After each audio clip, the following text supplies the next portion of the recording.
Bismillahirrahmanirrahim. Assalamualaikum warahmatullahi wabarakatuh. Innal hamdalillah nahmaduhu wa nasta'inuhu wa nastaghfiruh wa na'udzu billahi min shururi anfusina wa sayyiati a'malina may yahdihillahu fala mudilla lahu wa may yudlil fala hadiya lahu. Asyhadu an la ilaha illallah wahdahu la syarika lahu wa asyhadu anna Muhammadan abduhu wa rasuluh. Allahumma salli wa sallim ala nabiyyina Muhammadin wa ala alihi wa sahbihi ajma'in. Ya ayyuhalladzina amanu taqullaha haqqa tuqatih wa la tamutunna illa wa antum muslimun, amma ba'd. Fa inna asdaqal hadithi kitabullah wa khairal hadi hadi Muhammadin sallallahu alaihi wa ala alihi wasallam wa syarral umuri muhdatsatuha wa kullu muhdatsatin bid'ah wa kullu bid'atin dhalalah wa kullu dhalalatin finnar. Sama sekalian rahimani wa rahmakumullahu ta'ala, alhamdulillah, segala puji bagi Allah, salawat serta salam semoga senantiasa tercurah kepada Nabi kita Nabi Muhammad sallallahu alaihi wa ala alihi wasallam. Kita senantiasa bersyukur kepada Allah subhanahu wa ta'ala dengan puja-puji syukur kita, dengan tahmid kita panjatkan kepada Allah subhanahu wa ta'ala atas segenap limpahan nikmat yang Dia berikan kepada kita hingga kita bisa hadir dalam majelis yang mubarak ini. Semoga Allah subhanahu wa ta'ala menjadikan pertemuan kita pertemuan yang mubarak, yang diberkahi oleh Allah subhanahu wa ta'ala, dan ilmu yang kita pelajari menjadi ilmu yang bermanfaat untuk kehidupan kita di dunia dan di akhirat. Amin ya rabbal alamin. Sama sekalian, pagi hari ini judulnya flyer no, sholat jamaah ya. Tapi sebelum masuk dalam pembahasan sholat jamaah, saya ingin meneruskan sedikit pembahasan sujud sahwi yang dulu masih belum selesai. Ya, telah kita bahas tentang hukum sujud sahwi. Hukumnya apa kemarin? Wajib. Tempatnya di mana? Sebelum atau sesudah salam. Kapan sebelum salam? Kalau meninggalkan wajib sholat dan ragu-ragu lalu milih yang yakin, maka sujud sahwi sebelum salam. Kalau sudah salam, menambah atau meninggalkan rukun yang wajib kembali kepada rukun yang ditinggalkan. Yang kedua, ragu-ragu kemudian milih yang benar. Ragu-ragu lalu milih yang benar. Atau dapat pilihan yang benar ya, dengan mengiling-iling. Mengingat-ingat. Baik jamaah sekalian rahmani rahmakumullahu ta'ala. Namun demikian, dalam masalah ini jamaah sekalian rahmani rahmakumullahu ta'ala, tentang tempat sujud sahwi, kalau tadi itu yang sunnah, yang afdol, yang utama, karena berdasarkan hadis-hadis Nabi sallallahu alaihi wa alihi wasallam. Ya, Nabi pernah sujud sahwi sebelum salam, Nabi pernah sujud sahwi setelah salam. Ya. Dalam hal ini memang ada perselisihan di antara para ulama ya, tentang sujud sahwi ini sebelum atau sudah salam. Ya, berdasarkan hadis-hadis yang telah valid dari Nabi sallallahu alaihi wa alihi wasallam.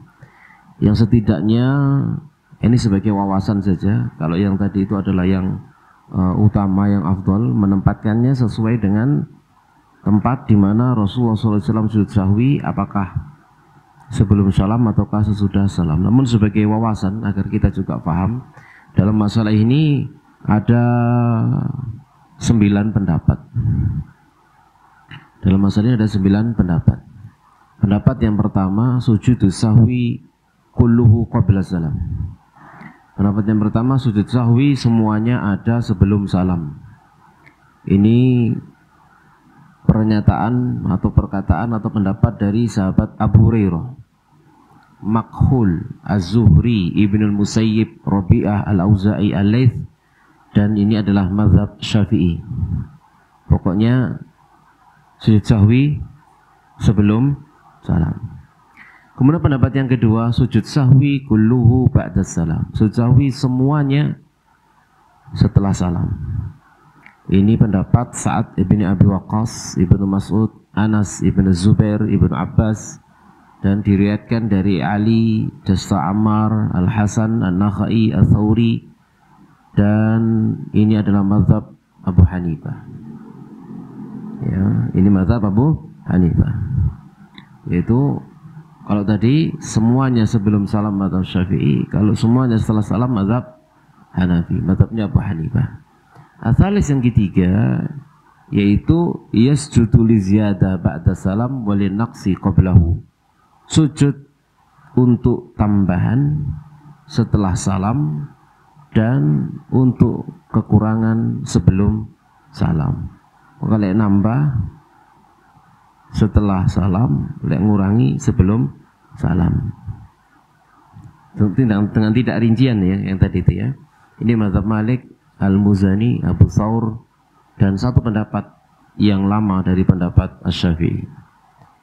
Kemudian pendapat yang keempat, yusta'malu kullu haditsin kama wurid. Diamalkan setiap hadis itu sebagaimana diriwayatkan.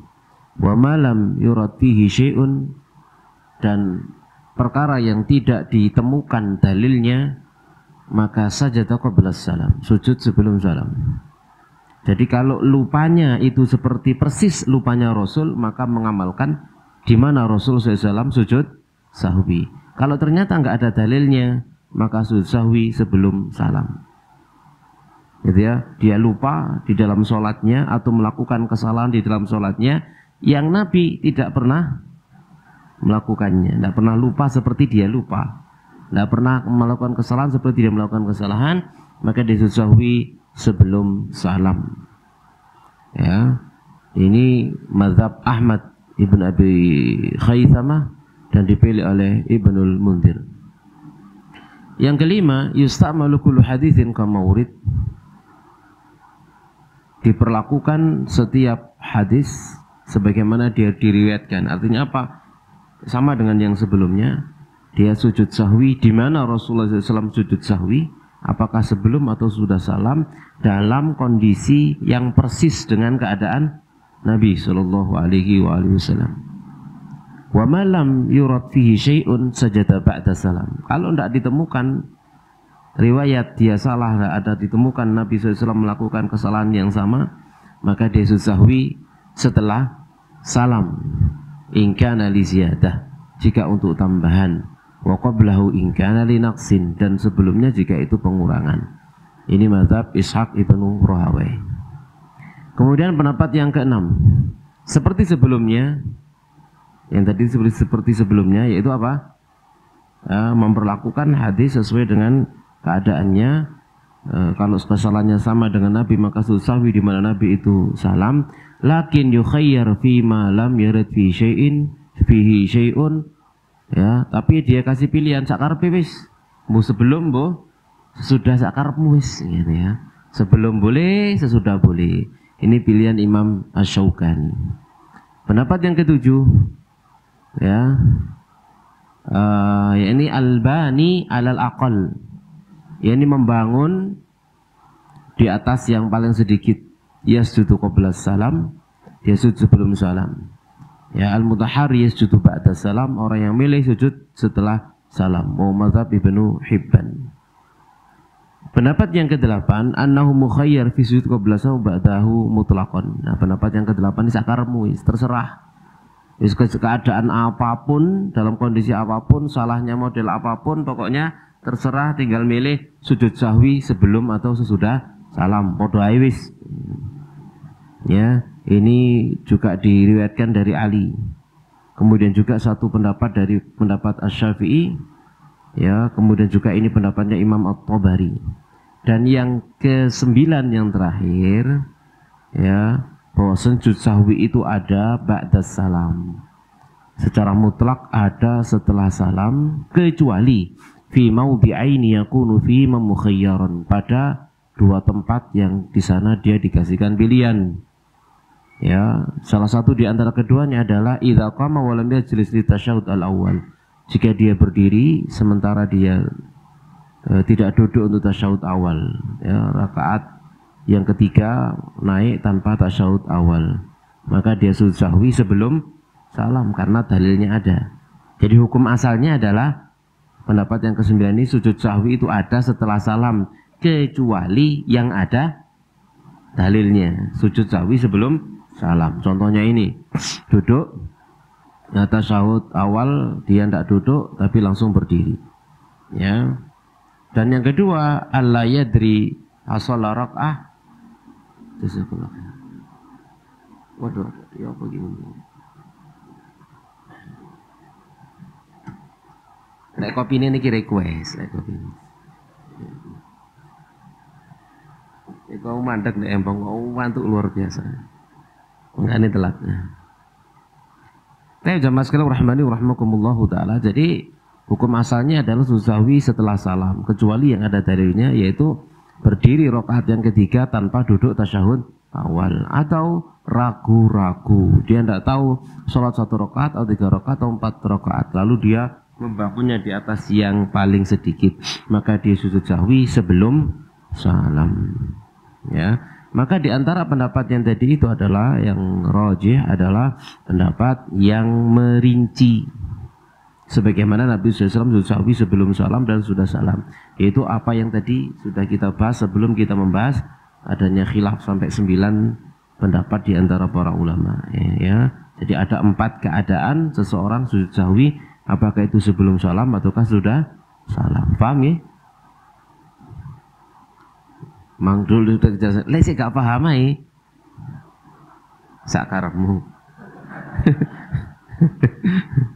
Ya, wong sing sakarepmu ku ya ono pendapati kan gitu ya. Ada mazhabnya. Baik, jamaah sekalian rahmani rahimakumullahu taala ya.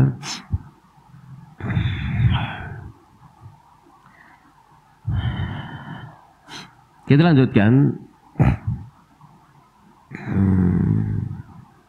Ada di sini ada pembahasan, ada beberapa permasalahan yang patut ya kita menjelaskan. Dijelaskan oleh Syekh Abu Malik, idza sa'an sujudi sahwi, jika seseorang itu lupa dari sujud sahwi, wa husila faslun aw naqdun lil wudu, lalu terjadi pemisahan sholat atau batal wudunya. Jadi orang harusnya sujud sahwi tapi dia tidak sujud sahwi. Lalu ada masa fasal, masa pisah yang agak lama, atau batal wudunya. Ya. Jadi baru ingat setelah dia batal wudunya. Fahliya bani yubna ala salati wa yasjudu li sahwi. Fahliya bani ala salati wa yasjudu li sahwi. Apakah kemudian dia membangun sholatnya lalu sujud sahwi, ya mengulangi sholat baru dari awal. Ya, apakah mengulangi sholat baru dari awal? Tadi itu lupa harusnya sujud sahwi tapi dia tidak sujud sahwi. Dan ada jeda. Ya, ada jeda atau batal wudunya. Ya, apakah dia sholat melanjutkan sholatnya sujud sahwi atau mengulangi sholatnya dari awal sampai akhir. Ya. Maka di sini ada rincian, amma idza, adapun jika terjadi pemisahan sholat itu lama, malam yantakid al wudu, selagi wudunya tidak batal, maka para ulama menjadi 2 pendapat. Ada 2 pendapat. Paham anunya, kasusnya? Harusnya sujud sahwi tapi dia tidak sujud sahwi. Gitu. Jadi sujud sahwinya lupa gitu ya. Sujud sahwinya lupa ya. Tadi sholatnya lupa, ada lupanya. Kemudian harusnya ada sujud sahwinya sekarang lupa. Saking nemen nih. Maka al-awwal, pendapat yang pertama, dia mengawali sholat, mengulangi sholat sejak awal, dari awal, bangun sholat baru. Dan ini mazhabnya Abu Hanifah, Malik, Asy-Syafi'i dan Ahmad. Mereka berkata li'annaha sholatun wahidah, dikarenakan ia adalah satu sholat. Falam yajuz, maka tidak boleh bina'u ba'di ala ba'din, membangun sebagian terhadap sebagian yang lain ma'atulil fasl, bersamaan dengan lamanya jeda. Kamalau intaqada wudu'uhu, sebagaimana seandainya dia batal wudunya, maka dia mengulangi sholat dari awal. Ya, mengulangi sholat dari awal.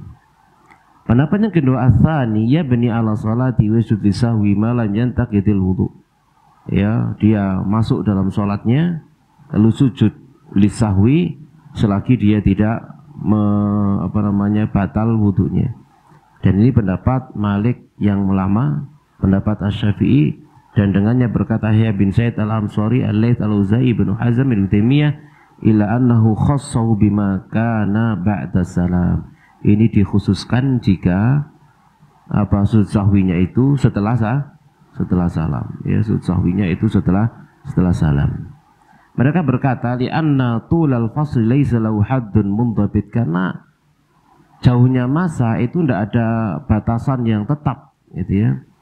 Di mana Nabi Shallallahu Alaihi Wasallam pernah salam dalam keadaan lupa, wa takallama, lalu beliau berbicara, wa raja'a, lalu beliau kembali, wa kharaja minal masjid, kemudian beliau pulang, lalu beliau keluar dari masjid, wa dakhala baitahu, lalu masuk rumahnya, thumma arafa, kemudian beliau baru tahu, fa kharaja, lalu beliau keluar, fa atamma ma baqiya min salati, lalu beliau sempurnakan apa yang telah berlalu dari sholatnya, wa sajada li sahwihi sajadataini, lalu beliau sujud sahwi setelah sujud sahwi dua kali sujudan. Jadi Nabi SAW ya pernah lupa dalam sholatnya, ya lupa, kemudian beliau keluar masuk rumah, ya kemudian balik lagi, lalu nambah 2 rakaat, lalu sujud sahwi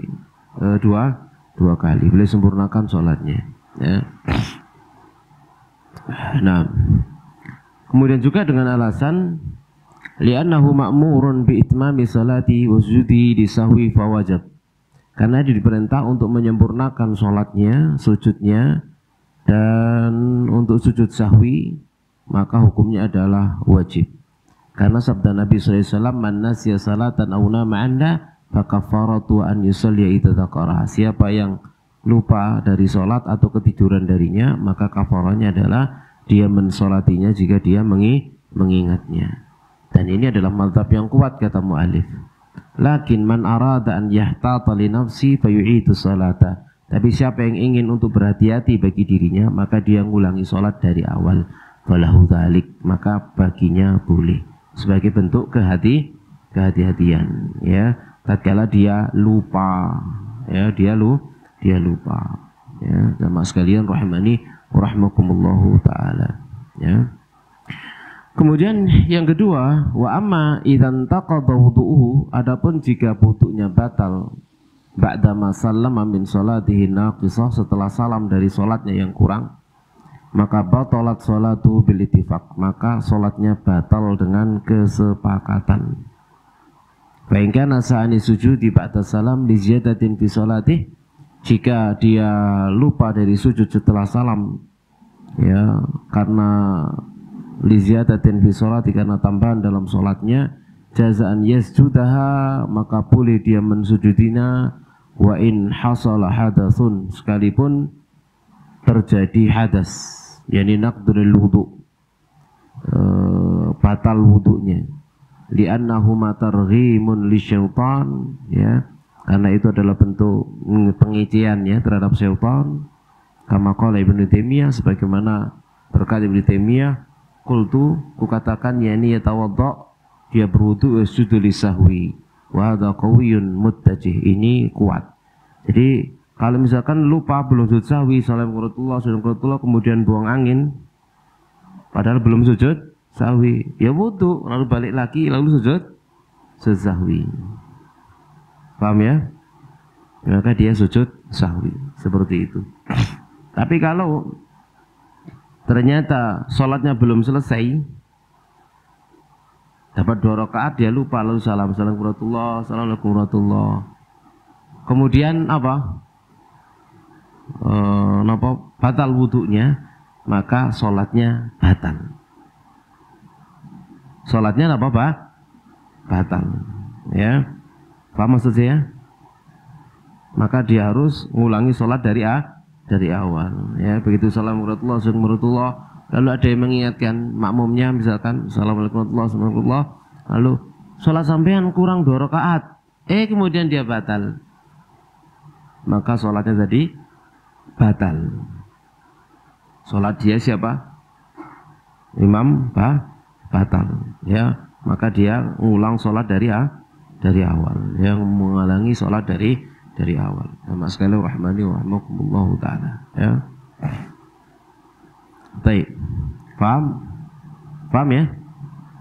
Kita lanjutkan sekarang tentang masalah tikrarus sahwi fi nafsi shalah, mengulang-ulang lupa dalam sholat yang sama.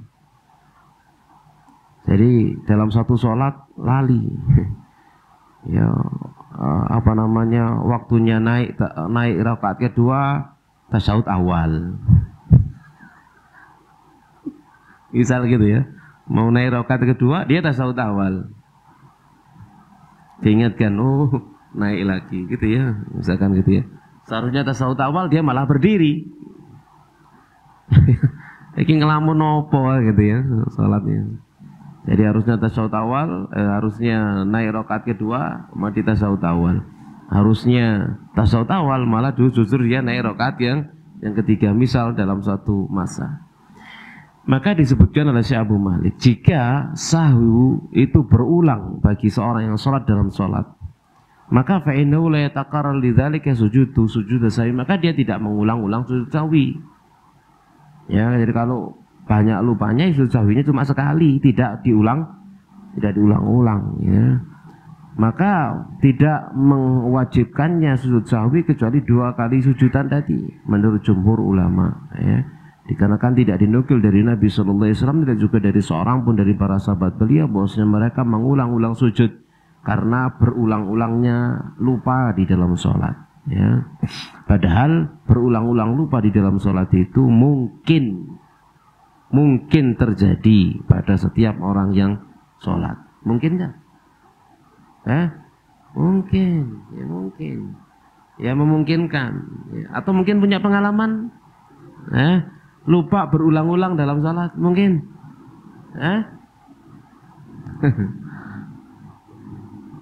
Betul toh? Iya, itu mungkin. Tapi sujud sahwinya cuman sekali ya, tidak diulang-ulang. Jamaah sekalian rahmani wa rahmakumullahu taala ya. Kemudian berikutnya ada pembahasan sujud sahwi pada sholat sunnah. Sujud sahwi pada sholat sunnah ya. Jumhur ulama berpendapat bahwasanya sujud sahwi itu juga ada pada sholat sunnah sebagaimana ada pada sholat fardu ya. Karena keumuman penyebutan sholat di dalam hadis-hadis yang sujud sahwi. Jadi tidak membedakan antara sholat fardu dan sholat sunnah ya, tidak ada perbedaan. Dan juga ada riwayat dari Abul Aliyah, ra'aitu Ibnu Abbas yasjudu ba'da witrihi sajdatain. Jadi Abbas pernah sujud sujud sahwi setelah witir. Berarti tadi lupa gitu ya, sujud sahwi setelah witir ya. Juga dari Atha ya, dari Ibnu Abbas, idza auhamtu fit tatawu fasjud sajdataini.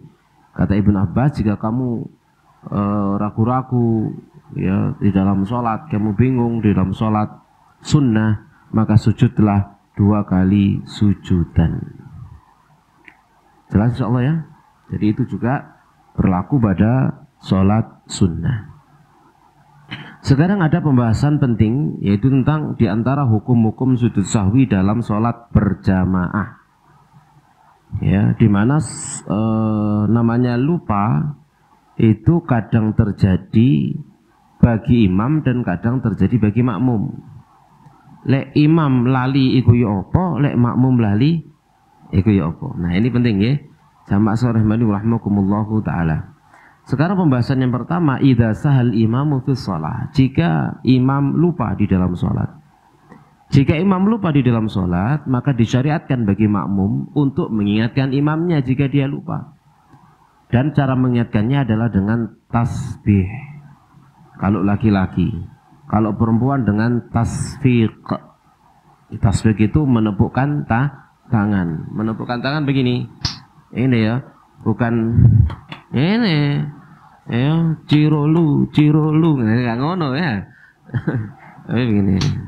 Ya, menepukkan begini. Bukan begini ya. Menepukkannya begini. Dan juga bukan mengeluarkan subhanallah, enggak. Ya. Jadi tasbih indal jumhur. Menurut jumhur ulama, beda dengan Imam Malik. Berdasarkan hadis Sahal bin Sa'ad, Nabi SAW bersabda, "Man nabau syai'un fi salati falyaqul subhanallah." Ya, siapa yang ingin memberikan peringatan sesuatu dalam sholatnya, maka ucapkan subhanallah. Idza nabakum amrun falyusabbih ar-rijalu. Ya, jika terjadi sesuatu yang menarik perhatian kalian ingin mengingatkan imam, maka bertasbihlah kaum laki-laki. Juga hadis Abu Hurairah, Nabi SAW bersabda, "At-tasbihu lirrijal wa tasfiqu lin-nisa." Tasbih untuk kaum laki-laki, subhanallah, dan tasfiq untuk kaum wanita. Ya, untuk kaum wanita. Ya, ini an tadriba bi batni kaffiha ala dhahril ukhra, yaitu dengan memukulkan epek-epek tapak tangan di atas punggung tapak tangan yang lain. Ya, jadi bukan tapak musuh tapak, tapi tapak musuh punggung. Begini ya. Jadi tapak tangan kanan dihantamkan ke tapak punggung tapak tangan kiri, ya, seperti itu. Jamaah sekalian, rahimani wa rahmakumullahu taala, untuk mengingatkan imam. Dan kesalahannya itu kesalahan gerakan.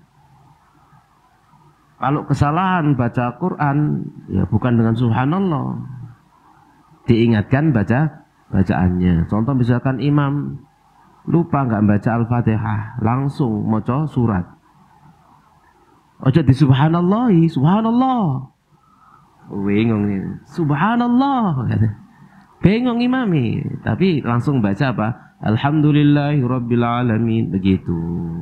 Ya, langsung diingatkan bacaannya, jangan di subhanallahi. Ya. Sing aneh juga sama sekali, rahmani rahmakumullahu taala, orang imami tarawih yang dia baca bukan surat kebiasaannya, di subhanallah yang biasa nimburi. Ini mana ini? Ya, sholat misalkan ya, biasa kan sholat rakaat yang pertama dan kedua at-takasur, kemudian al-ikhlas. Ini pernah kejadian, saya saya jadi makmum gitu ya, dulu sekali ya. Jadi kan begitu ya, rakaat pertama dan kedua at-takasur al-ikhlas. Marengono al-asr al-ikhlas ya. Marengono al-humaza al-ikhlas. Urutannya enggak diurut sama imamnya, di subhanallah yuping. Ya aneh wong gitu. Salah ya apa gitu di subhanallah gitu. Kayak wajib gitu ya. Ya, kayak seperti wajib. Padahal kan enggak ya. Sama sekali, rahmani rahmakumullahu taala. Lah pokok di subhanallah ini. Ini keliru ya. Itu bukan kesalahan gitu ya. Itu bukan kesalahan. Tapi jamaah sekalian, rahmani rahmakumullahu taala. Yang berikutnya disyariatkan, yaitu yang pertama ya, disyariatkan bagi makmum untuk mengingatkan imam. Lalu bagi imam itu mengikuti peringatan dari makmum. Imam mengikuti peringatan dari makmum. Jadi kalau imamnya diingatkan, maka ikuti makmumnya. Ya, kecuali kalau dia yakin. Ya, kecuali kalau dia yakin. Maka jumhur ulama berpendapat dari kalangan Hanafiyah, Syafi'iyah, Hambali, ya, bahwasanya imam jika dia menambah dalam sholatnya dan dia berada di atas keyakinan atau secara persangkaan besar dia bahwasanya dia benar, Dan sementara makmum berpandangan bahwasanya ia pada rakaat yang kelima, ya, maka imam tidak mengikuti makmum. Maka imam tidak mengikuti makmum. Tatkala imam ini yakin gitu ya, ngadeg ya, menurut dia rakaat yang keempat, makmumnya subhanallah, subhanallah, kata imam, aku sing bener. Ya, aku sing bener, ya. Maka dia tidak mengikuti makmum. Karena dia yakin. Ya, yakin bener. Makmum sing salah, ya. Dan menurut Malikiyah, jika jumlah mereka banyak, ya, di mana banyaknya jumlah makmum ini memberikan faedah ilmu yang pasti, maka imam meninggalkan keyakinannya dan balik rujuk mengikuti makmum. Kalau itu menjadi sebuah ilmu yang pasti, menjadi sebuah kepastian. Ya, wa hadza in kana al-imam qad ghalaba ala dhanni aw tayaqqana shawabu fi'lihi. Ya, ini jika imam itu persangkaan kuatnya, ya, dia berada di atas persangkaannya yang kuat atau berada di atas keyakinan kebenaran perbuatannya. Ya, jadi yakin. Kalau menurut jumhur, kalau dia yakin maka tidak mengikuti makmum. Gitu ya. Menurut Malikiyah, kalau dia sudah yakin nih, tetapi mosok wong sakmene gairek salah kabeh, aku paling sing keliru, kan gitu ya. Awalnya emang yakin, akhirnya ragu, kan begitu ya. Awalnya emang yakin, tapi kok wakeh gitu ya. Wong sakmene gae mosok salah kabeh ya. Wes akhirnya melok makmum, gitu ya. Jadi ini kalau dia dalam keadaan posisi yakin. Kalau dia dalam keadaan ragu-ragu wis, tadi itu milih, aku kimang waktu sujud itu mikir, iki sujud aku lungguh tangadeg gitu kan, gitu ya, sujud sampai mikir, wah telu, akhirnya dia berdiri. Dia berdiri rakaat yang keempat, menurut dia itu di atas keraguan-raguan. Kenapa? Karena dia milih angka yang sedikit. Yang dia, berarti kan dia ragu-ragu. Kemudian ternyata makmum mengingatkan subhanallah, dan dia di atas keraguan-raguan, maka wajib mengikuti makmum. Ya, maka dia harus mengikuti makmum. Jamaah sekalian rahmani wa rahmakumullahu taala. Ya. Jadi ini pendapat jumhur ulama tentang yang ragu-ragu. Ya, tentang yang ragu-ragu. Ya, kalau Syafi'iyah maka berbeda. Ya, kalau misalkan imam sudah milih dua, sudah naik rakaat kedua, dia sudah milih dua, maka dia bangun pilihannya, tidak ngikuti makmum. Wis kadung milih kok. Wis kadung milih yang kedua. Maka pendapat jumhur ini lebih utama, ya. Dikarenakan persaksian makmum yang banyak itu memberikan ilmu pasti, ya. Maka tatkala dia masih ragu-ragu, maka yang shawab, yang benar adalah dia mengikuti makmum. Ya, jamaah sekalian rahmani rahmakumullahu taala. Kemudian poin yang ketiga masih tentang lupanya imam. Jika imam lupa lalu dia sujud sahwi, wajib makmum mengikutinya. Sama saja, ya, makmum tadi bersama dengan imam ngikuti sahwinya imam, dan dia tahu imam itu sahwinya di mana, ya, atau dia tidak tahu, hanya imam sendiri yang tahu. Kadang-kadang kan imam mikir begini, aku kiluru tak telu yo, dalam keadaan atau telu tak apa dalam keadaan sujud, ya, kan dia sendiri ini mikirnya. Kemudian dia milih, oh bener papat, lalu dia tasawuf akhir, ganok sing ngelingno, berarti bener kan, ganok sing ngeru. Makmum kan tidak tahu kalau imamnya tadi itu ragu-ragu mikir kemudian milih, ternyata bener, tetap itu sujud sahwi, padahal makmumnya nggak ngerti apa-apa belas, kan itu ya. Justru nanti tatkala dia sujud sahwi, Kumang salah yo apa yo kan gitu ya. Nah, ini namanya sahwinya itu sendiri, imam sendiri, makmum tidak ikut-ikut. Gitu ya.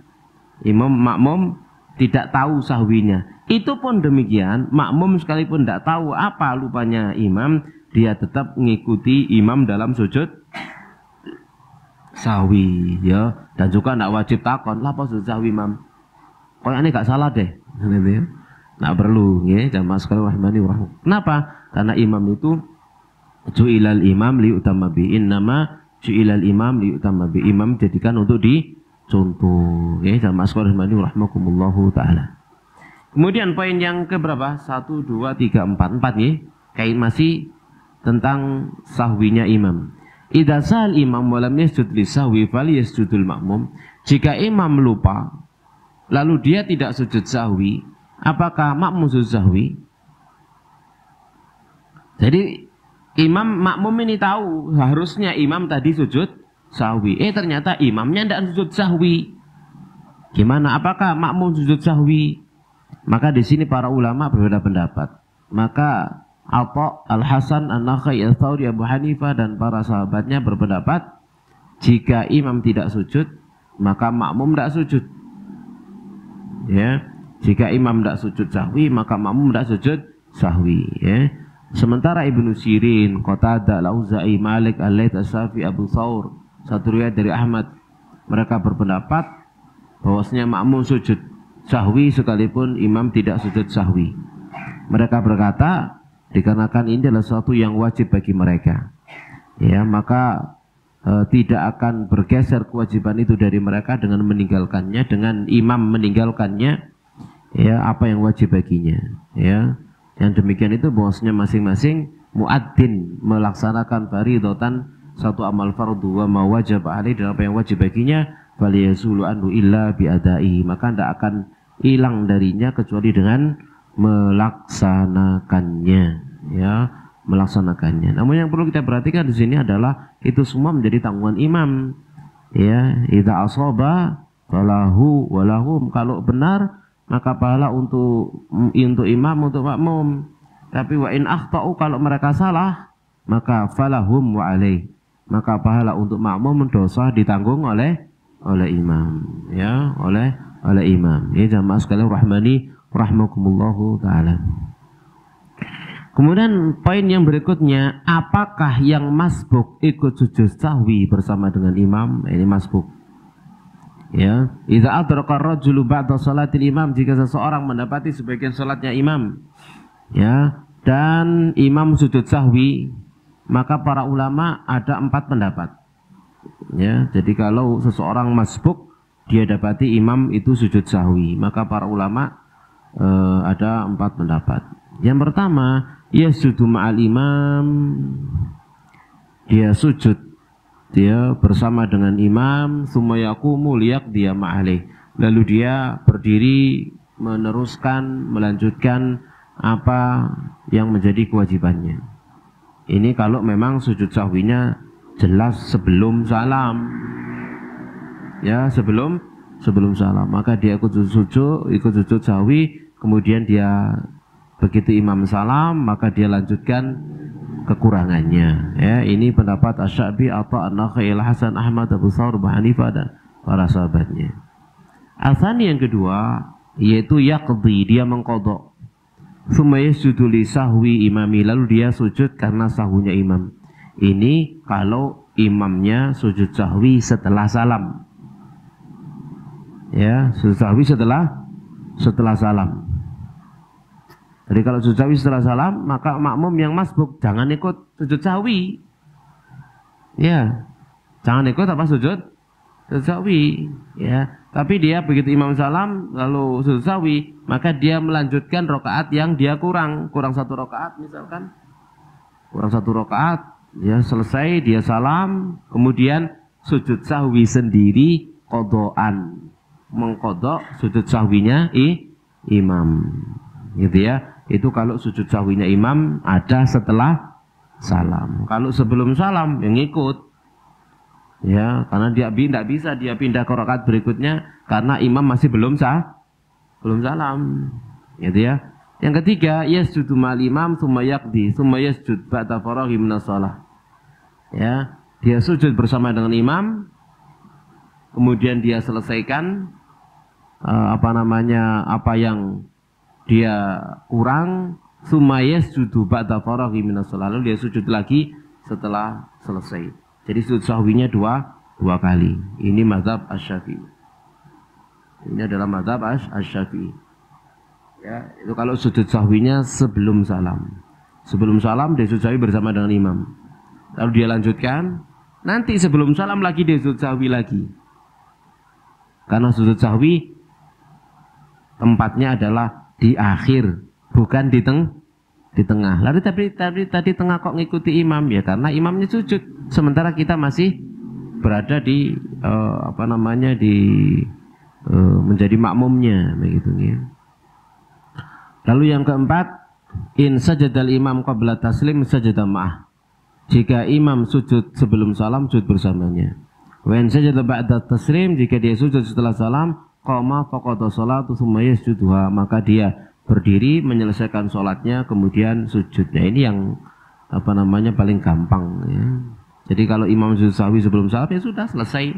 Kalau imamnya sujud sahwi setelah salam, maka dia selesaikan rakaat yang dia kehilangan. Kemudian dia nanti sujud sendiri, sujud sahwi sebagai pengganti sujud sahwinya imam. Ya, dulu ini sempat saya jelaskan ya, jamaah sekalian rahimani wa rahimakumullahu taala.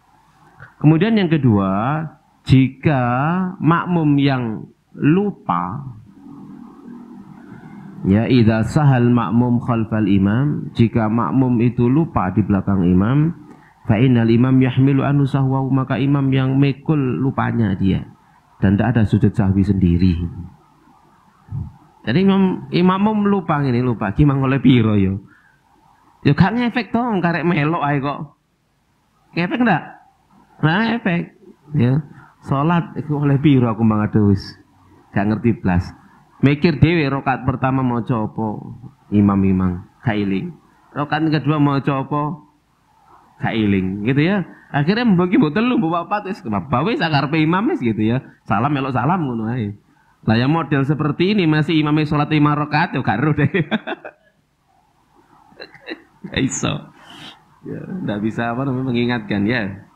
Jadi intinya adalah makmum tidak sholat tidak sujud sahwi sendiri. Sekalipun dia lupa di dalam sholatnya, maka dia tidak sujud sahwi sendiri. Ya, jamaah sekalian rahmani rahmakumullahu taala ya.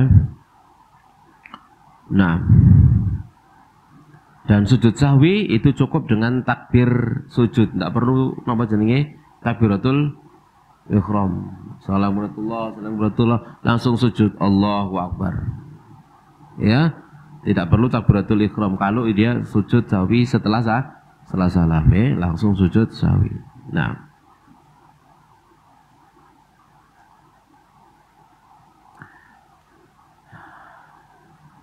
baik, jelas insyaallah.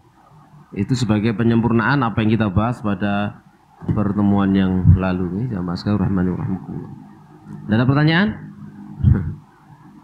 Ada pertanyaan.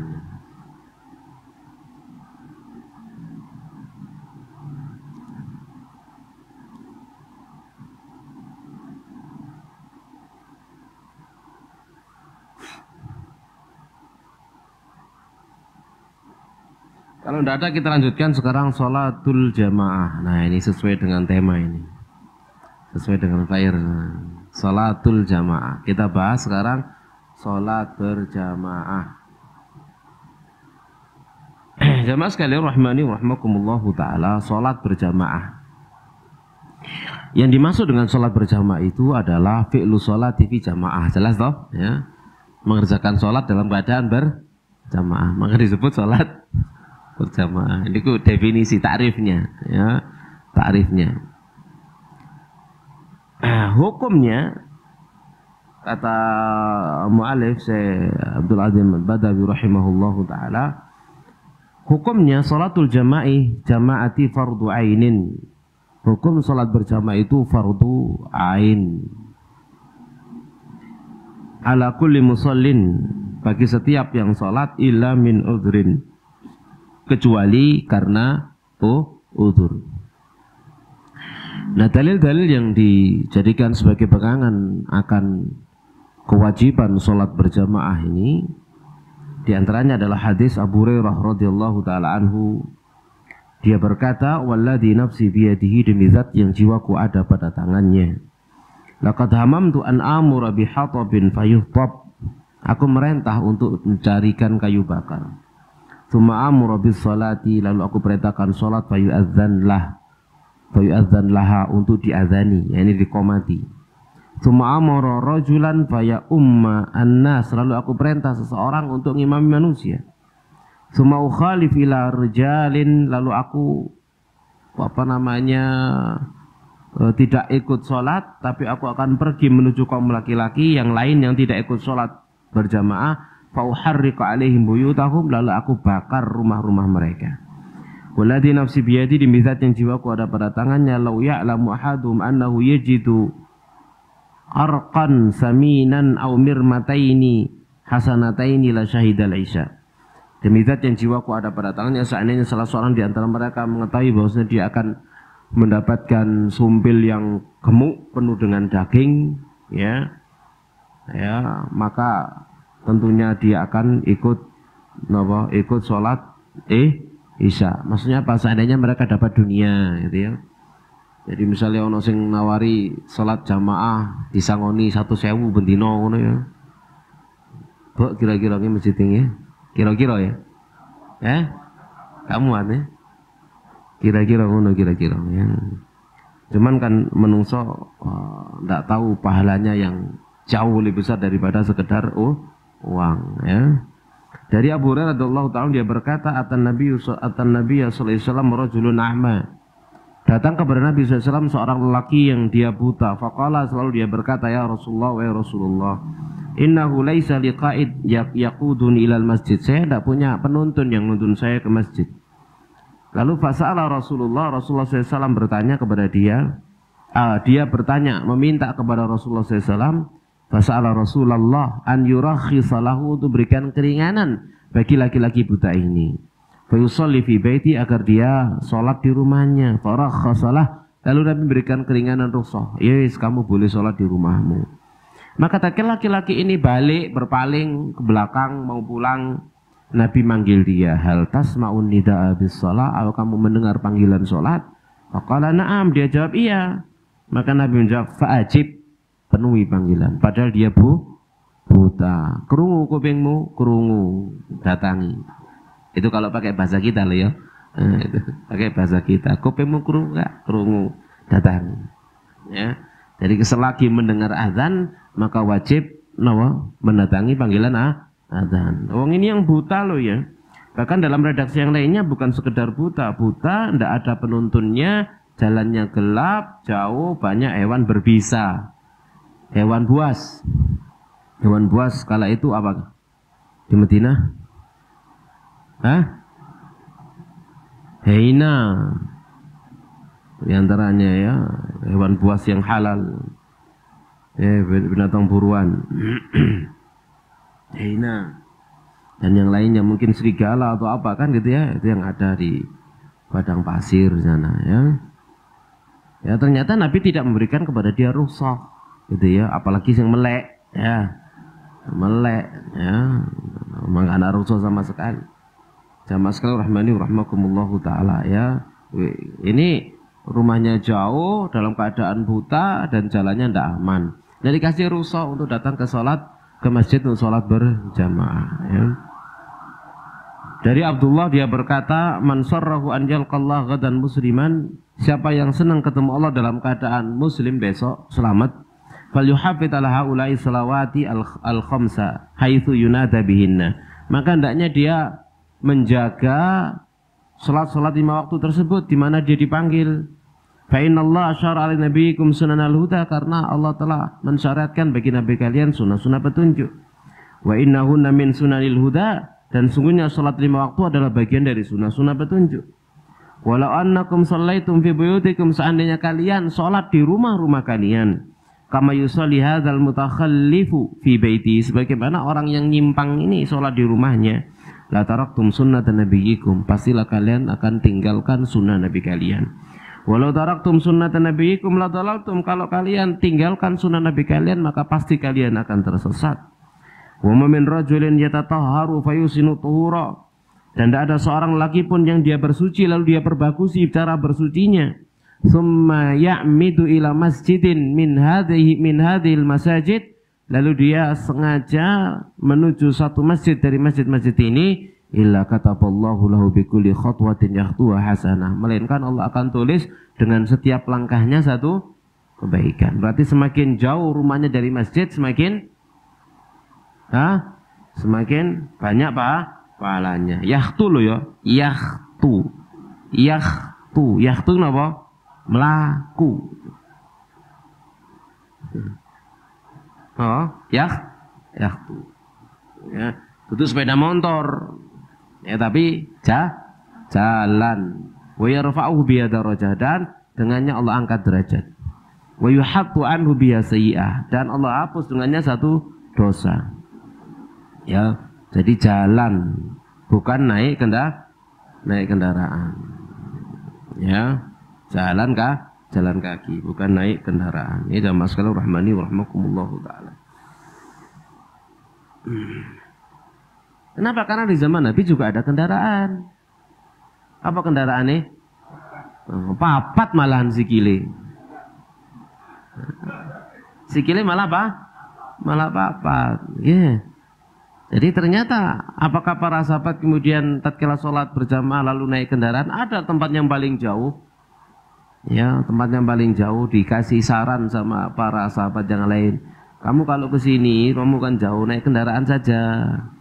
Gitu ya, biar lebih cepat, kaki juga tidak kebanasan. Maka dia jawab, aku nggak mau kehilangan pahala jalan kaki. Sudah ada kendaraan, gitu ya. Sama sekali rahmani rahmakumullahu ta'ala. Walaqad ra'aituna wa ma yatakhallafu anna illa munafiqun ma'lumun nifaqi. Ya, aku melihat kami, dan tidak ada seorang pun yang tidak ikut sholat berjamaah melainkan orang munafik yang dikenal kemunafikannya. Walaqad kana rajulu yu'ta bihi yuhada baina rajulaini, dan ada seorang lelaki yang dia didatangkan dengan dipapah di antara dua orang lelaki, hatta yuqama fi shaffi, hingga dia diberdirikan di shaf. Ya. Jadi ini hadis tadi itu menjelaskan tentang hukum wajibnya sholat berjamaah, sekaligus tentang keutamaan sholat berjamaah dan ancaman bagi orang yang tidak sholat berjamaah. Ancamannya apa tadi ini? Disebut munafik, yang maklumun nifaq, yang dikenal dengan kemunafikannya. Kemudian dia akan tersesat. Kenapa? Karena meninggalkan sunnah-sunnah Nabi Shallallahu Alaihi Wasallam. Dan juga hadis dari Ibnu Abbas dari Nabi Shallallahu Alaihi Wasallam, beliau bersabda, man sami'an nida falam ya'tih, siapa yang mendengar adzan kemudian dia tidak mendatangi adzan tersebut, fala salata lahu illa min udhrin, maka tidak ada salat baginya kecuali karena uzur. Ya, kecuali karena uzur. Ya, jadi siapa dengar adzan lalu tidak mendatangi adzan itu, dia pilih sholat sendiri, maka tidak ada sholat baginya. Tidak ada sholat baginya bagaimana? Ya, ada yang mengatakan tidak ada sholat yang sempurna, atau bahkan tidak ada sholat ya, yang diterima. Wallahu a'lam. Ya, walhasil ini adalah ancaman dari Nabi Sallallahu Alaihi Wasallam. Jamaah sekalian, rahimani wa rahmakumullahu ta'ala. Ya. Taib. Dan di antara dalil-dalil yang lain yang menunjukkan bahwasannya sholat berjamaah itu hukumnya adalah wajib ain atau fardu ain, ya, di antaranya adalah firman Allah Subhanahu wa taala, wa idza kunta fihim fa aqamta lahumus shalah. Jika kamu berada di tengah mereka lalu kamu dirikan sholat untuk mereka. Ya, lalu mereka berkata, innallaha amara bi salatil jamaah fi halil khauf. Allah merintah salat berjamaah dalam salat khauf. Fi halil khauf, pada kondisi khauf, ketakutan dalam perang, tetap tidak boleh meninggalkan sholat berjamaah. Fa fi halil amni aula, maka pada masa aman itu lebih utama lagi. Dalam masa perang tuh masih sholat berjamaah, apalagi dalam masa tenang. Ya. Juga firman Allah Subhanahu wa taala dalam Al-Baqarah 43, warka'u ma'ar raqiin. Rukuklah kalian bersama dengan orang-orang yang rukuk. Ya, rukuklah kalian bersama dengan orang-orang rukuk. Juga hadis Nabi yang tadi sudah kita jelaskan tentang keinginan Nabi SAW untuk mengumpulkan kayu bakar lalu sholat diqomati. Beliau membawa kayu bakar bersama dengan orang untuk membakari rumahnya orang-orang yang tidak ikut sholat berjamaah. Lu diancam diobong lu omai. Tatkala tidak mau mendatangi sholat berjamaah. Jadi kalau diancam diobong itu kan berarti dia meninggalkan apa? Perintah. Berarti dia melakukan kemungkaran. Gitu ya. Maka tidaklah hal itu melainkan hukumnya adalah wajib. Ya, hukumnya fardu ain. Ya, jamaah sekalian rahmani wa rahmakumullahu taala ya. Kemudian juga dalil tadi itu tentang laki-laki buta tadi ya, yang enggak dikasih rukhsah sama Nabi sallallahu alaihi wasallam. Juga yang lain hadis Malik bin Al-Huwairits. Ya, hadis Malik bin Al-Huwairits di mana Rasulullah sallallahu alaihi wasallam kata Malik bin Al-Huwairits berkata kepada kami, "Waqataitu fi nafarin min qaumi." Nabi bersabda, "Idza hadaratis salatu falyu'adzin lakum ahadukum." Jika waktu salat hadir maka salah seorang di antara kalian hendaknya azan, wal ya'ummukum akbarukum, dan hendaknya ngimami kalian yang paling tua di antara kalian. Karena mereka selevel, sejajar dalam apa? Ilmu.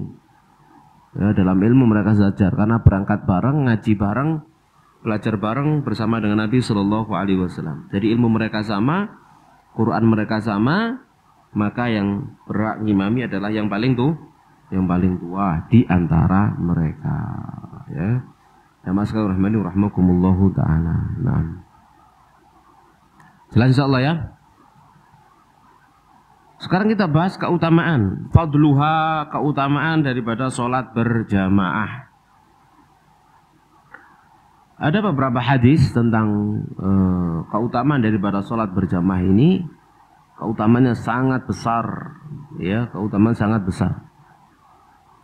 Di antara hadis Ibnu Umar, bahwasanya Rasulullah SAW bersabda, "Sholatul jamaati tafdulu sholatal fardhi bi 27 darajah."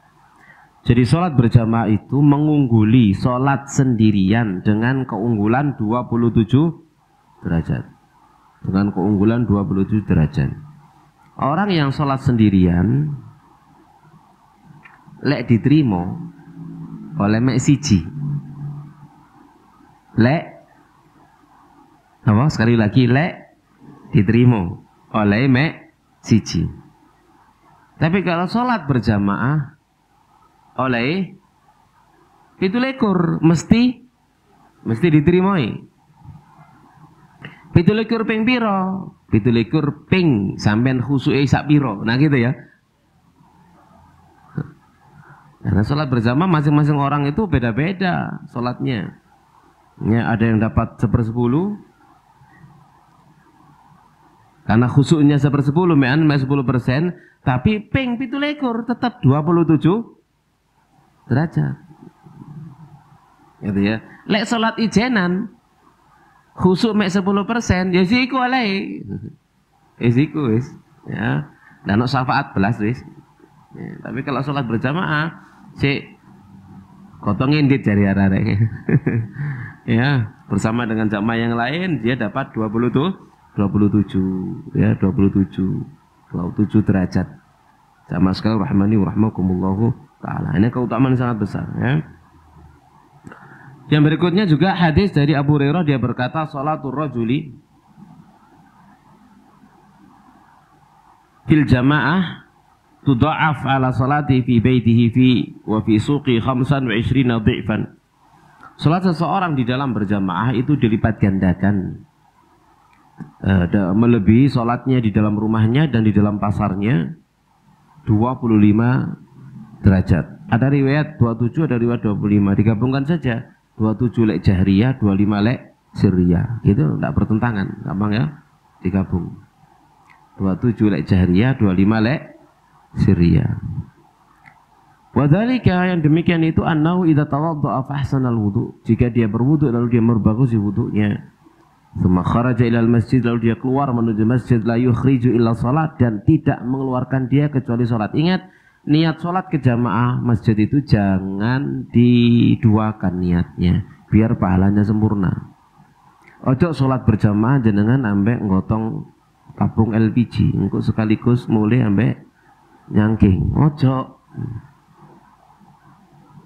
La yukhriju illa salah, tidak mengeluarkan dia kecuali sholat. Jangan pakai niat yang lain. Ojo niat sekali jalan, murni sholat. Engko liyane mulya maneh baru berangkat yang lain, biar pahalanya sempurna. Ya, jangan disisipi dengan niat yang lain. Kata Nabi ini, la yukhrijuhu illa shalah, tidak membuat dia keluar, tidak mengeluarkan dia keluar dari rumahnya menuju masjid kecuali sholat. Jadi niatnya sholat, ya. Jadi keluarnya dia dari rumah karena sholat, ya. Makanya sing istri di rumah ojo pesen, engkau mulai mampir tuku bakso, tuku ini, ojo.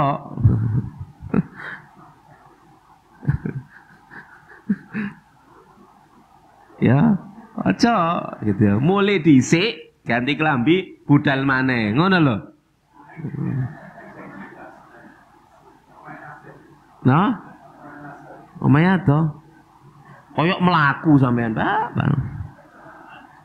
Ya. Baik, tsumma kharaja ilal masjid la yukhriju illa shalah, ya. Maka apa keutamaannya kalau tadi itu ya? Dia wudu di rumah, dia berbagusi wudunya, lalu dia keluar menuju masjid, niatnya hanya untuk sholat di masjid. Maka lam yakhtu khutwatan illa rufi'at lahu biha darajah, tidak melangkah satu langkah melainkan diangkat satu derajat. Wa hutta anhu biha khati'ah, dan dihapus dari satu kesalahan. Ya. Itu kalau syaratnya dipenuhi, gitu ya. Tapi lain mendua niate wedo maneh wis. Karena itu syarat. Gitu ya, dia akan dapat pahala itu kalau memenuhi syarat. Kalau nggak memenuhi syarat nggak dapat. Ya, fa idza shalla lam tazal al malaikatu sholli alaihi ma dama fi musalla. Jika dia salat, maka malaikat selalu mendoakan dia selagi dia ada di tempat salatnya. Allahumma sholli alaihi, Allahumma arhamhu. Ya Allah, ya Allahumma sholli alaihi, Allahumma arhamhu. Ya Allah ampuni dia, ya Allah rahmati dia, ya. Wala yazalu ahadukum fi sholatin man tadhara shalah, dan tiada salah seorang di antara kalian berada dalam sholat selagi dia nunggu sholat. Kita duduk, ya, tahiyatul masjid, ya, atau yang lain sampai qomat. Nah, sepanjang kita diam itu dinilai sholat. Dinilai apa? Sholat. Ini jamaah sekalian rahimani wa rahmakumullahu taala.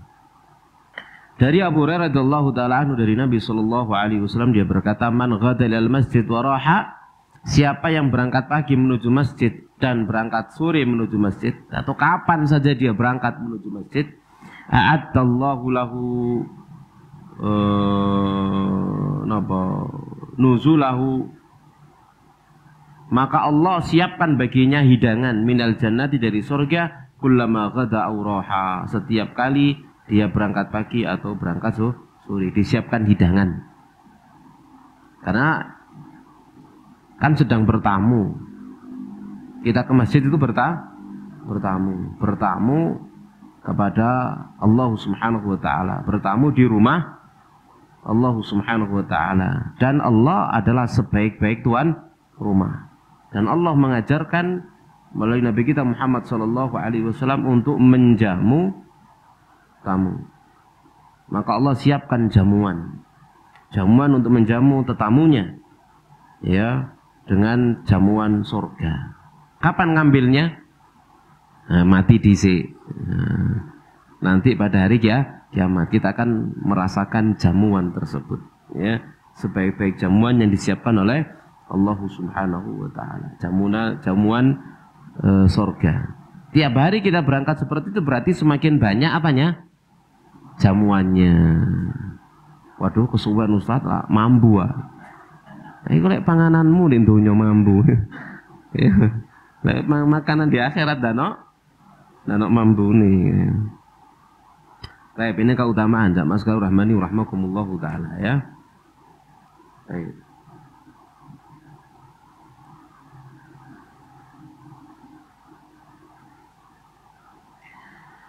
Juga ada hadis yang lain, hadis Utsman bin Affan. Man tawadda'a li shalah, siapa yang wudu untuk salat, fa asbaqal wudu, lalu dia sempurnakan wudunya, tsumma masya. Nah ini, lalu dia jalan ila salatil maktubah, menuju salat fardu. Napa? Jalan. Jalan itu napa? Melaku. Melaku gawe sikil. Mantep. Ya, pakai roda. Cuman biar diajari, lek melaku setiap langkahnya dapat pahala. Naik motor rotasinya. Dari non ndak ya, zaman Nabi malah sikile papat juga digawe. Ya. Kuda, onta, keledai, papat sikile gak digawe. Kira-kira lek gawe sikile unta luwih gedhe luwih akeh to? Jangkai langsung papat, sampean mek loro. Iya. Nah, ternyata nggak dipakai ya. Tsumma masya ila salatil maktub, lalu dia jalan menuju salat fardu. Fa shallaha ma'an nas au ma'al jamaah. Lalu dia mensolati salat fardu itu bersama manusia atau bersama jamaah, au fil masjid, atau salatnya di masjid. Sekalipun sendirian.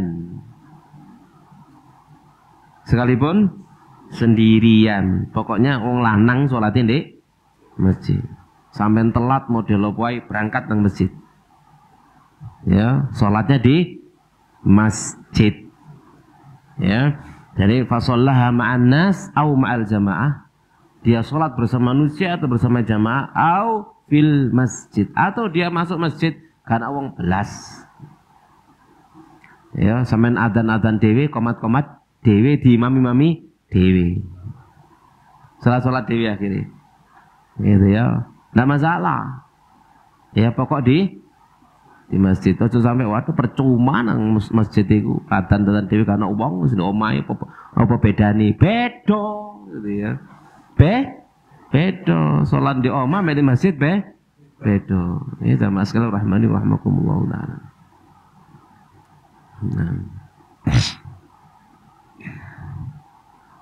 Kata Nabi, ghafarallahu lahu dzunubah, maka Allah ampuni untuknya dosanya. Luar biasa ya, salat berjamaah ya.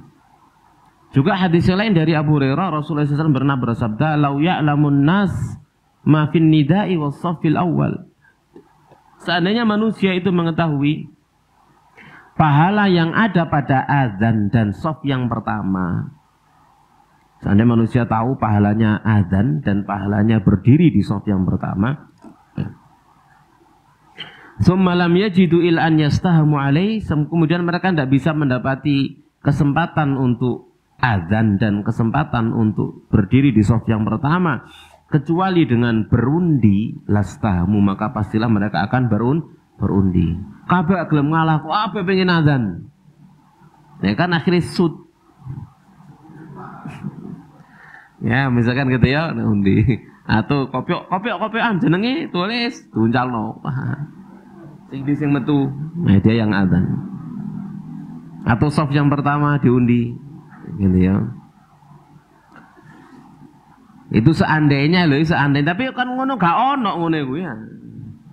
Iku lah dibuka belayan nih gue. Mesti masjid ono muadzini, gitu ya. Baik. Walau ya'lamu nama fit tahjir, dan seandainya mereka tahu pahala berangkat di awal waktu, las tabaku ilaih, maka pastilah mereka akan berlomba-lomba disi-disian kepadanya. Walau ya'lamu nama fil atamati wa subhi, seandainya mereka tahu pahala yang disediakan pada sholat isya dan sholat subuh, la atauhuma walau habwan, pastilah mereka akan mendatanginya sekalipun dengan merangkak. Salat Isya sama salat subuh pahalanya sangat besar. Ya, cuman masalahnya kan gak ketok iki sing gare wong males sih. Ganjaran ketok ngono, masyaallah. Lek ganjaran ketok berarti dosa kudu ketok. Kira-kira sing mendol dosane apa mendol ganjarane kira-kira? Dosane sing mendol ketok. Dan juga hadis Utsman, Nabi SAW pernah bersabda, man shallal isya fi jamaah, siapa yang sholat isya berjamaah, faka'annama qama nisfal lail, maka dia seperti sholat separuh malam. Wa man shalla subha fi jamaah, dan siapa yang sholat subuh berjamaah, faka'annama shallal laila kullahu, seakan-akan dia sholat sepanjang malam. Ya, sama sekali rahmani wa rahmakumullahu ta'ala. Baik, itu tentang hukum dan keutamaan daripada sholat berjamaah.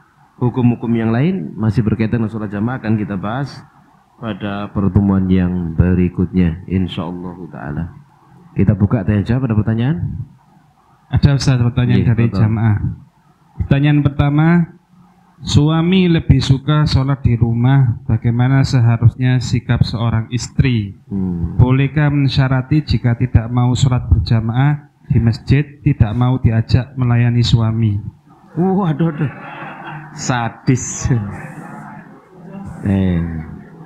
Sebagai bentuk sindiran, ya, kalau suaminya nggak mau sholat berjamaah di masjid, siapkan ruku. Kongkon rukuan gitu ya. mukena ruku mukena. Kenapa? Karena yang sholat di rumah itu perempuan. Sampean mas selesai sholat di omah tak siapno mukena.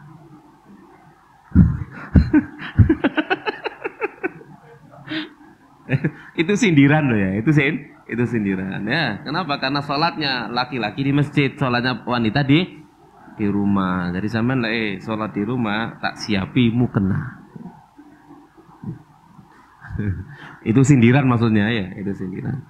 Ya mas sekalian rahmakumullahu ta'ala. Ayo sabar, istri yo memberikan nasihat, dorongan gitu. Ojo anceman. Iku manganceman kata kei. Ya. Balik dosane luwih gede. Ya. Ya. Justru bukan begitu cara, justru malah ditarghib, didorong gitu ya. Lek sampean sholat berjamaah, servis kita tambahi, ngono kudune. Kok malah oh, keliru gitu ya. Keliru. Ya dulu ditarghib nih, targhib dikasih motivasi ya, kasih motivasi. Ya diantaranya ya dibelikan tuh, beli buku apa tentang hukum sholat berjamaah, ditaruh di meja yang biasa suami itu duduk di sana, gitu ya. Atau di tempat-tempat di mana yang biasa suami di sana, sehingga mudah bagi suami untuk melihatnya atau kemudian tertarik membacanya, ya. Lesok bukunya aja mesiji, ya, 5 ngono ya. Nek ruang tamu dikei, nek kamar dikei, nek ndi pokoke dhek biasa ngopi dikei nek ngono gitu. Ucul kono kene kene, ucul kono kene gitu ya. Nah. Baik. Yang lain, fadhal. Pertanyaan kedua. Bolehkah mengakhirkan atau menunda sholat berjamaah bersama imam di suatu masjid dalam suatu perjalanan atau satu keperluan pekerjaan dengan niat berjamaah sendiri? Bedakan antara safar dengan pekerjaan. Kalau safar maka boleh, namanya safar dalam perjalanan, ya, maka itu boleh ditunda dalam safar perjalanan. Karena dalam safar maka di sana ada bahkan dibolehkan untuk jamak dalam perjalanan ya, disyariatkan atau dibolehkan dan disunahkan untuk jamak boleh jamak ya atau qasar tok. Maka itu kalau safar beda, maka itu boleh. Apalagi dia tidak sendirian, ada yang lain, ada bersama dengan keluarga, nanti dia berjamaah sendiri bersama dengan keluarganya dalam safar. Tapi kalau itu pekerjaan, yang pekerjaan itu bukan safar, ya maka jelas diperintah untuk meninggalkan pekerjaan. Idza nudiya li sholati yaumil jum'ati fas'au ila dzikrillah. Itu ya, wa dzarul bai', tinggalkan jual beli kan begitu. Ya. Jadi tinggalkan, kalau dalam keadaan tidak safar maka krungu adzan tinggalkan, segera laksanakan sholatnya. Lek duwe tukune ditutup. Waduh Ustaz rame-rame nih rek gitu ya. Rame-rame nih apa itu tutupan. Ya. Ya ditutup. Sholat. Ya. Pertanyaan berikutnya Ustadz, apakah wanita sholat di rumah lebih besar pahalanya daripada sholat berjamaah di masjid itu mutlak? Bagaimana nasib orang tua wanita yang sudah terlanjur rutin sholat berjamaah di masjid karena salah paham menganggap di masjid lebih utama? Bapak sekalian rahmani rahmakumullah ta'ala. Sholat berjamaah di masjid pahalanya 27 derajat. Setiap langkahnya ditulis kebaikan, setiap langkahnya dihapus dosa dan kesalahan, dosanya diampuni, didoakan oleh para malaikat, duduknya dia menunggu waktu sholat, itu dihitung dalam keadaan sholat. Itu berlaku baik laki-laki maupun perempuan. Perempuan yang datang sholat berjamaah di masjid, dia dapat pahala seperti pahalanya kaum laki-laki, sama persis. Tapi seandainya wanita itu sholat di rumahnya, khairun, lebih baik. Paham? Paham ya? Wanita berangkat ke masjid, sholat berjamaah di masjid, apakah dia tua, apakah dia muda, siapapun dia, maka dia akan dapat pahala seperti yang didapat oleh kaum laki-laki, persis. Tadi sudah kita baca keutamaannya. Namun seandainya dia sholatnya di rumah, itu lebih baik. Lebih baik. Kira-kira kata lebih baik itu maknanya lebih besar atau enggak? No? Ya, makna kenapa Nabi tidak mengatakan lebih besar, mengatakan lebih baik?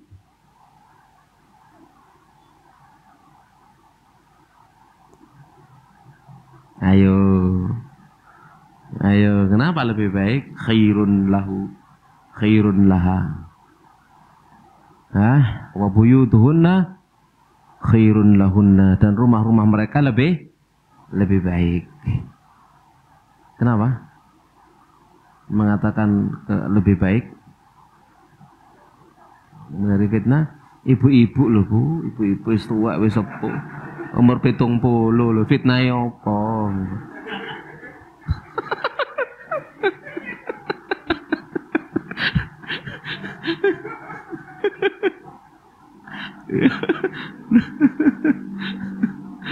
Ya kenapa sih? Kenapa? Itu diantara hikmahnya, misalkan agar tidak terjadi fitnah, itu diantara hikmah, ya, diantara hikmah. Ya mas rahmakumullah ta'ala. Jadi Nabi memberikan pilihan yang terbaik bagi kaum perempuan adalah di rumahnya. Yang seandainya mereka ke masjid, ya bagus, ya baik, dia dapat pahala ya seperti pahalanya kaum laki-laki. Tapi seandainya di rumah, dia dapat yang lebih baik daripada itu.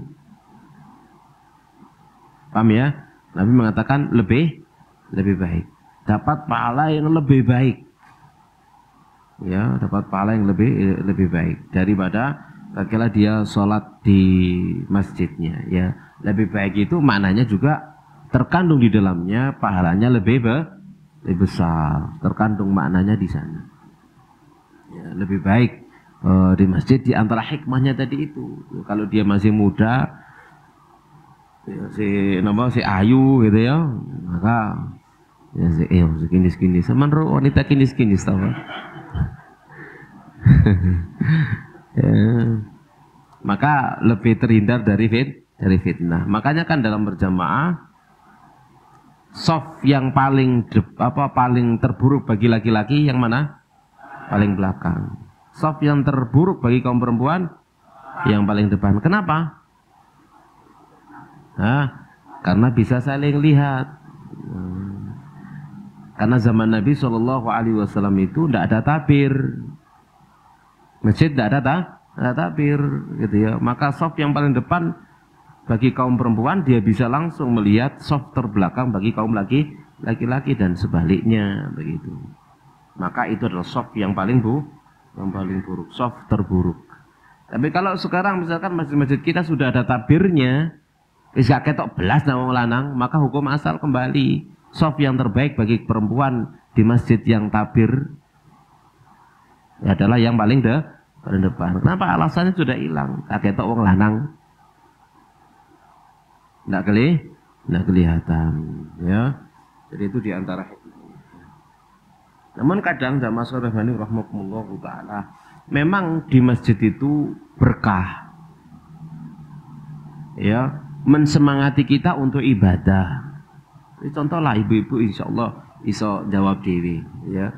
Lek di rumah misalkan krungu adzan, marung sholat, kira-kira sholat itu the point apa sih ono qobliyahe, ono ba'diyahe?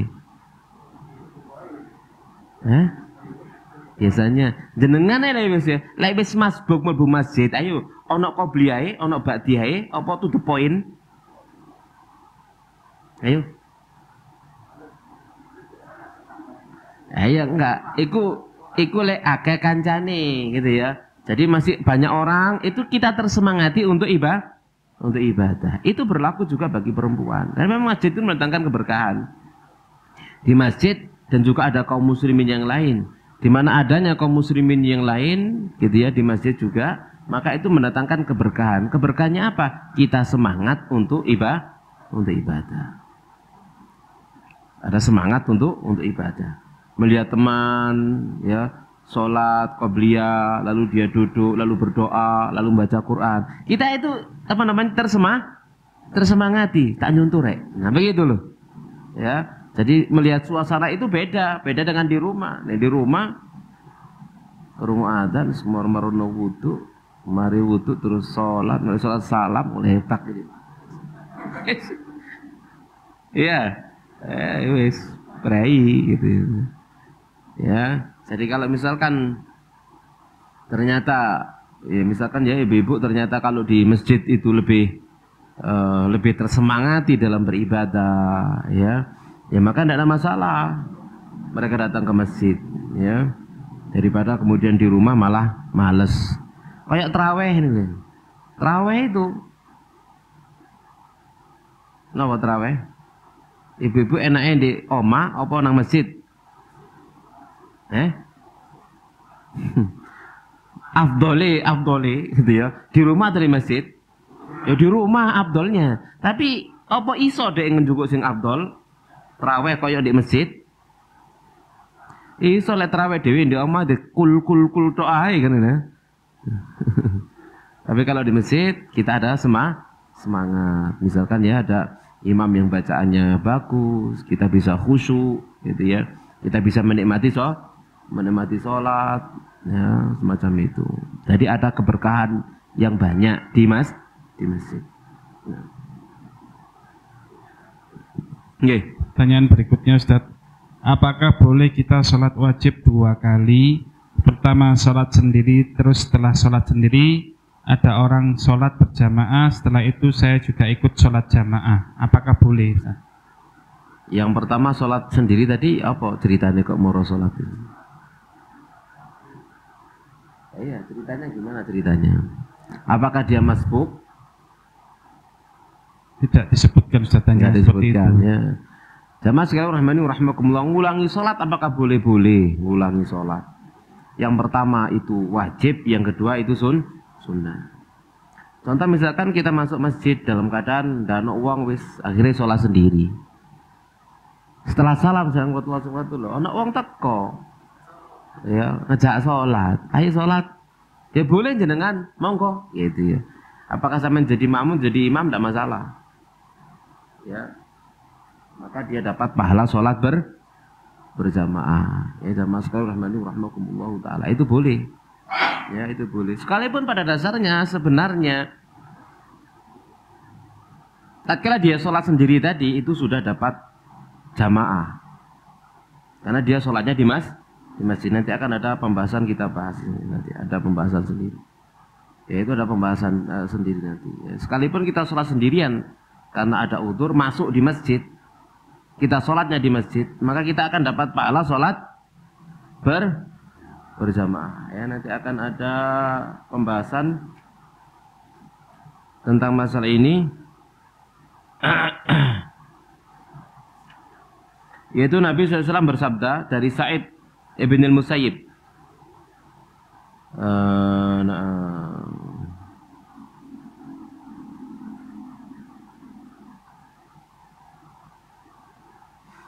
hadis Abu Hurairah, ya, Nabi bersabda, man tawaddu'a fa ahsana wudu'ah, siapa yang wudu lalu dia perbagusi wudunya, tsumma raha, lalu dia berangkat ke masjid, fawajadan nasa qad shallu, tapi dia dapati manusia telah sholat selesai.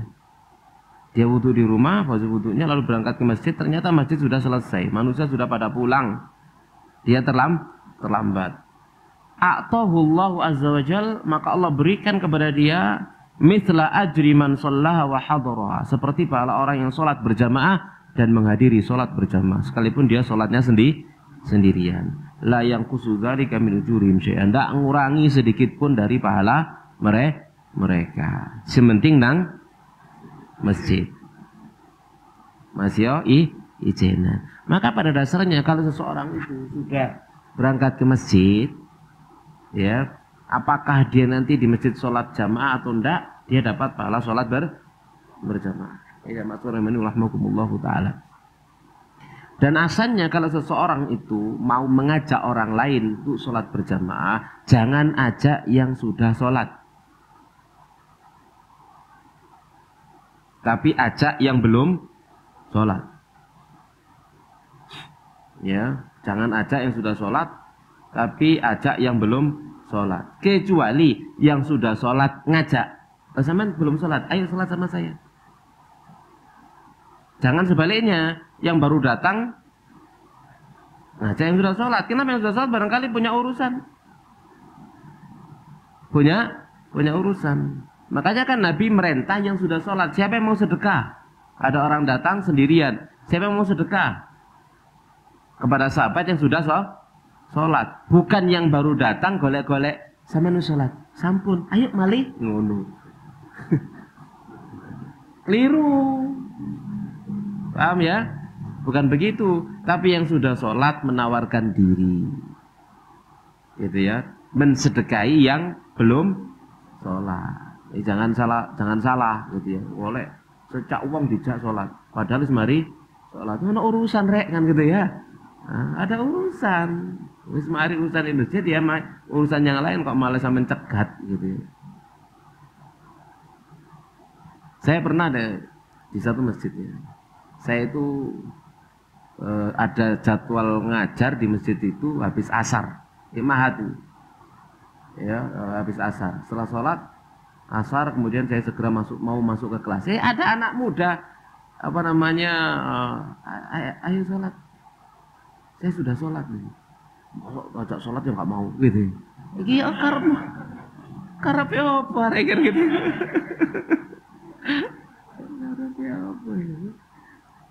Keliru ya, yang ngajak sholat itu siapa?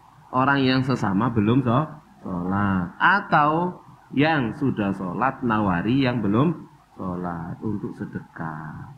Ojo sing mari sholat malah diajak sholat, urusannya liya soalnya, ya urusannya lain. Demikian, jelas nih?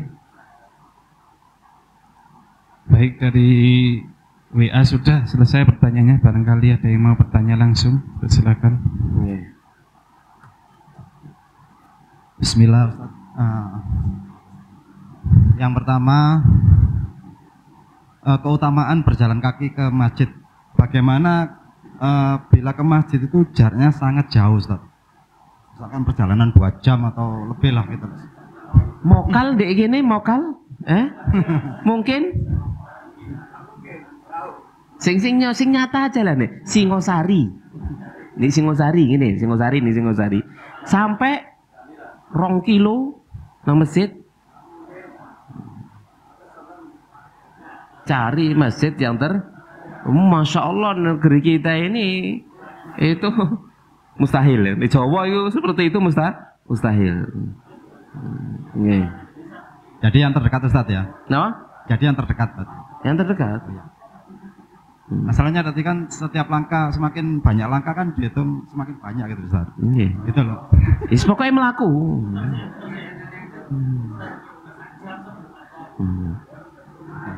Terserah. Oke, yang kedua Ustaz.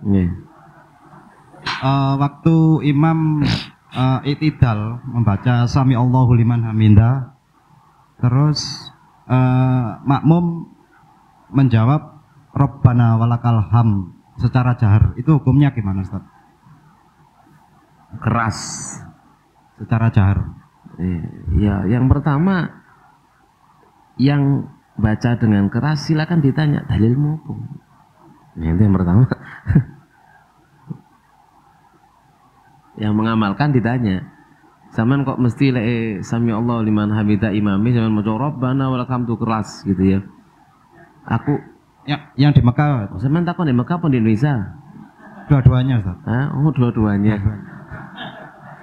Di Mekah bukan hanya Rabbana walakal hamdunya, semuanya keras. Karena itu istilahnya adalah muballigh. Yani muballighu sautil imam. Orang yang mengeraskan, menyampaikan suaranya imam. Maka pada dasarnya itu sudah tidak perlu. Kenapa? Karena suara speaker sudah keras. Itu ya. Disyariatkannya muballigh, yani tabligh sautil imam itu disunahkan tatkala suara imam pelan pada batasan paling akhir dari shaf yang kemungkinan di belakangnya tidak dengar, maka dia keraskan Allahu Akbar agar di belakangnya dengar. Batasan mana ke belakang yang lainnya yang sekiranya belakang tidak dengar, dia batasan maksimal dia ngikuti Allahu Akbar begitu. Tapi kalau sekarang sudah ada speaker maka itu sudah tidak perlu sebenarnya. Terus kenapa kok masih ada? Itulah adat kebiasaan angel. Angel enggak susah untuk meninggalkan.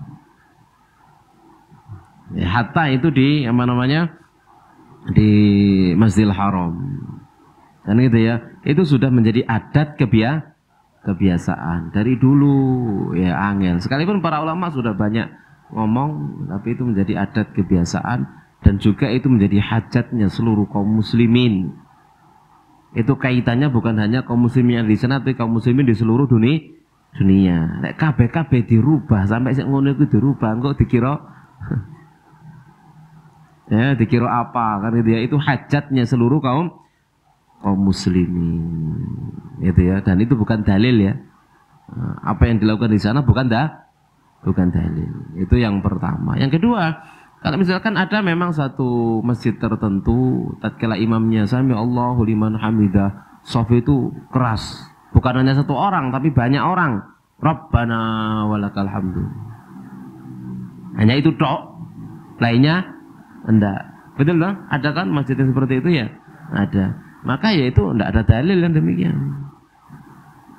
Makmum itu mengucapkan takbir indikal atau apa itu didengar sendiri gitu ya. Allahu Akbar, ya Allahu Akbar. Jangan imamnya Allahu Akbar melok Allahu Akbar.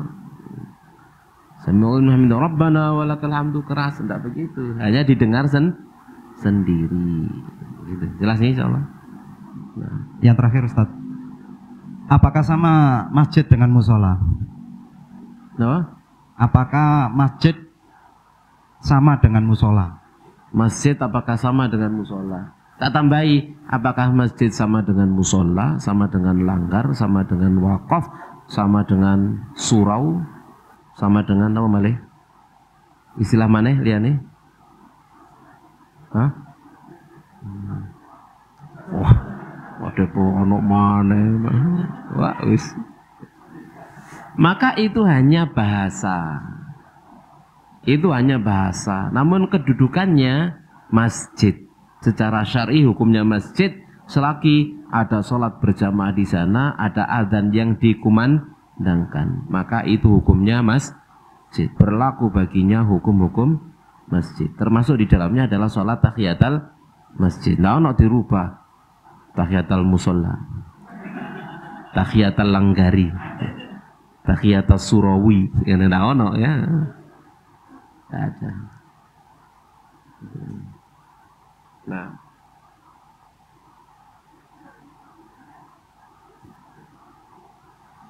nggih. Kalau ngajar 11:30.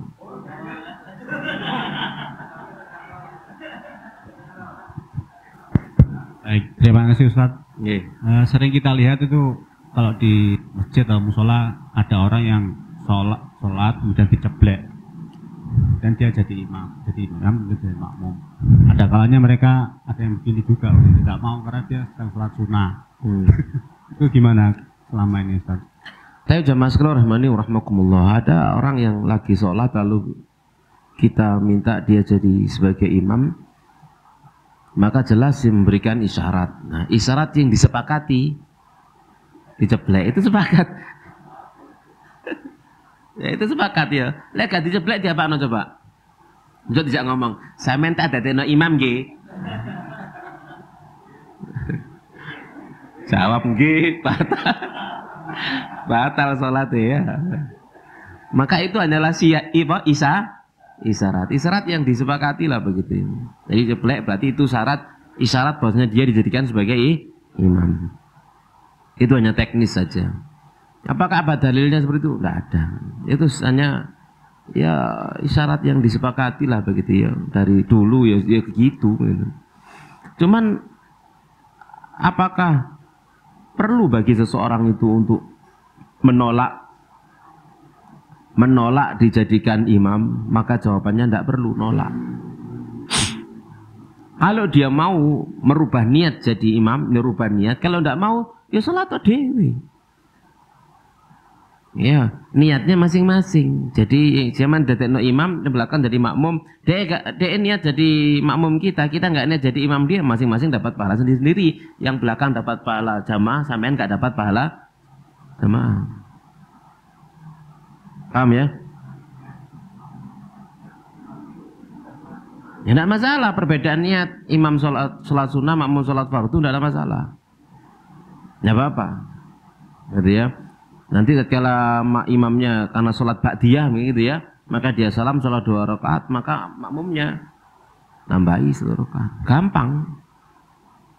Tapi kalau misalkan imamnya tadi itu merubah niat jadi imam, maka tidak ada jamaah ba'diyah.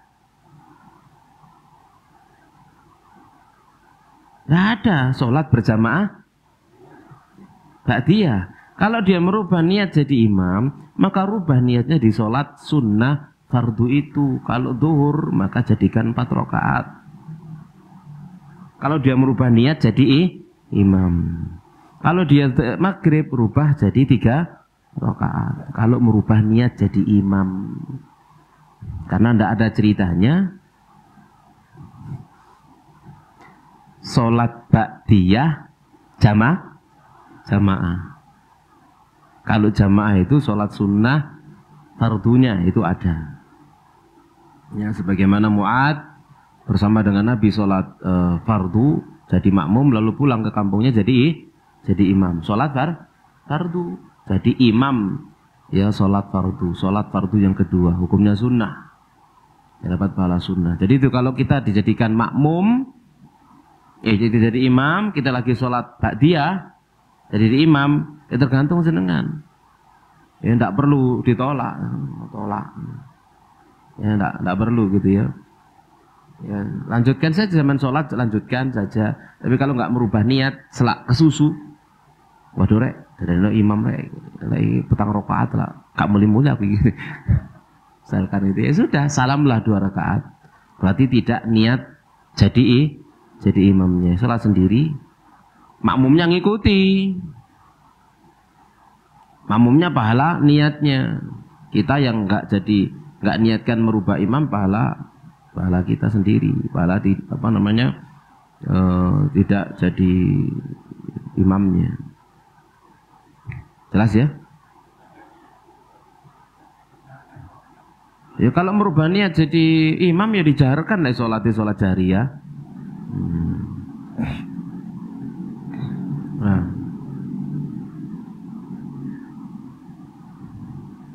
Itu namanya sedekah untuk dia. Ya, jadi kita rubah niat menjadi imamnya, imam sholat fardunya ya, bukan imam sholat ba'diyah ya. Nah.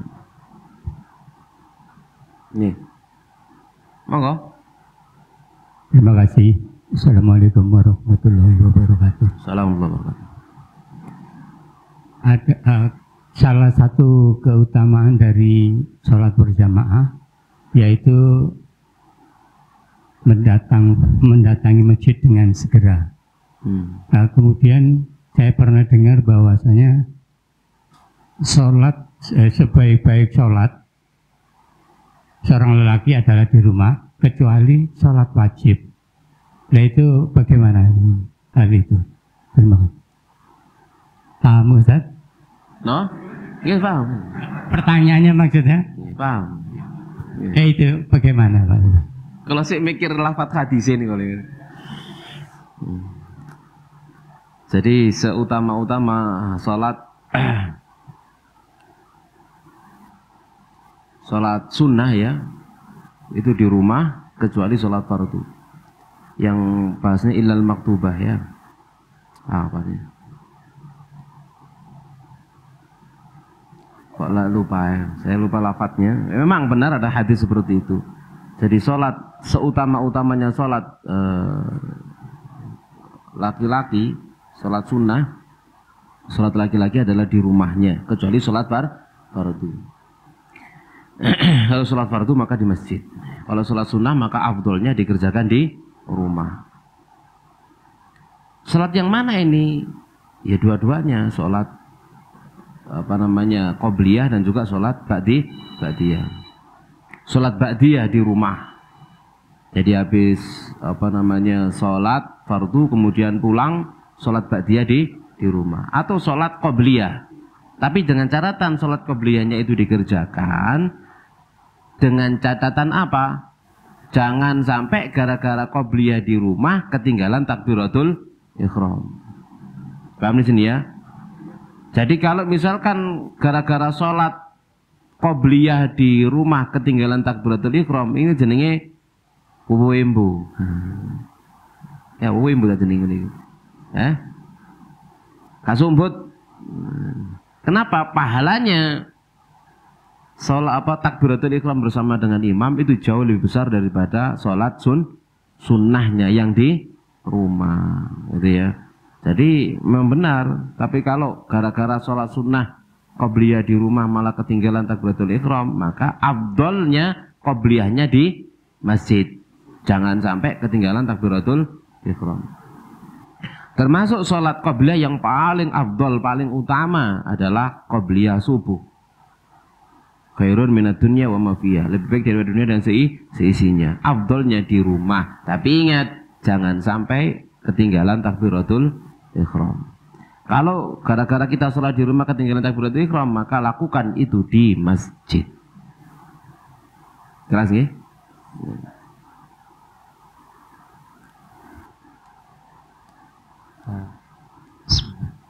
Semoga Allah selalu melindungi Ustadz dan keluarga. Amin.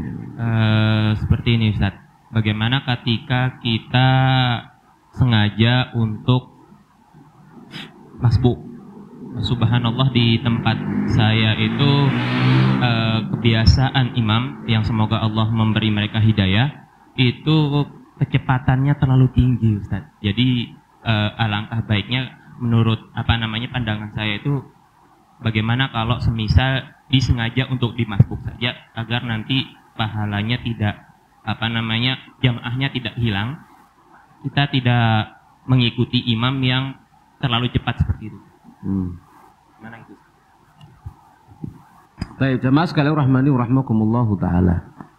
Ada dua hal yang harus kita perhatikan. Perhatikan yang pertama, sholat berjamaah, sholat di antara syarat diterimanya, bukan syarat ya, rukunnya adalah tumakninah. Kalau tumakninahnya tidak ada, maka sholatnya tidak sah. Kita dapati misalkan imam tidak tumakninah, ruku dan sujudnya buanter begitu ya, maka sholat bersama dengan imam itu tidak sah. Kita wajib ngulang dari awal. Wajib ngulang dari awal. Tapi kalau cepatnya imam itu masih cepat yang minimalis ya. Minimalis pokok sah kan ya, berdiri gini ya. Ruku Allahu akbar subhanallah, sami Allah min hamidah rabbana alhamdu, Allahu akbar subhanallah, Allahu akbar bifili warhamni, Allahu akbar subhanallah, Allahu akbar. Ini minimalis ini.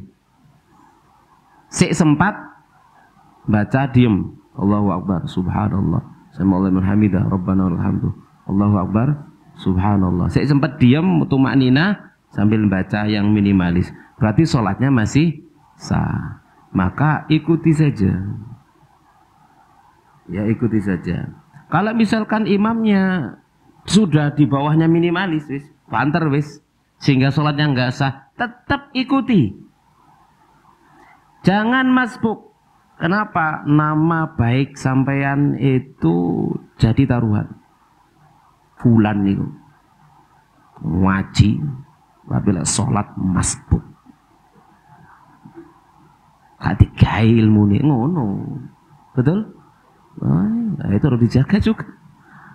Gimana caranya? Kalau kita dapati imam itu nanti tidak sah sholatnya, sampai mufarokoh. Mufarokohnya bagaimana? Begitu imamnya ruku, Allahu akbar, kita ruku. Sikit ngene, sami Allah liman hamidah, kan berarti gak tumakninah. Ya sampean niat mufarokoh sholat sendiri. Itu kalau tidak menimbulkan fitnah. Kalau menimbulkan fitnah, misalkan ya ikut dari awal, nanti ngulangi lagi. Begitu caranya. Jadi jangan memberontak. Ya jangan memberontak. Ya. Karena kita dengar adzan, kita penuhi panggilan adzan. Datang ke masjid, imamnya seperti itu ya sing sabar. Sambil dikandani alon-alon. Ya. Demikian. Paham ya? Samun?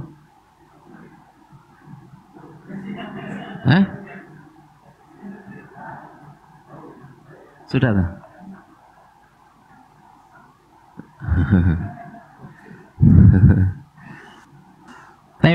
Kalau tidak ada pertanyaan ya kita akhiri, kita lanjutkan insyaallah pertemuan berikutnya masih membahas tentang pernik-pernik sholat berjamaah ya.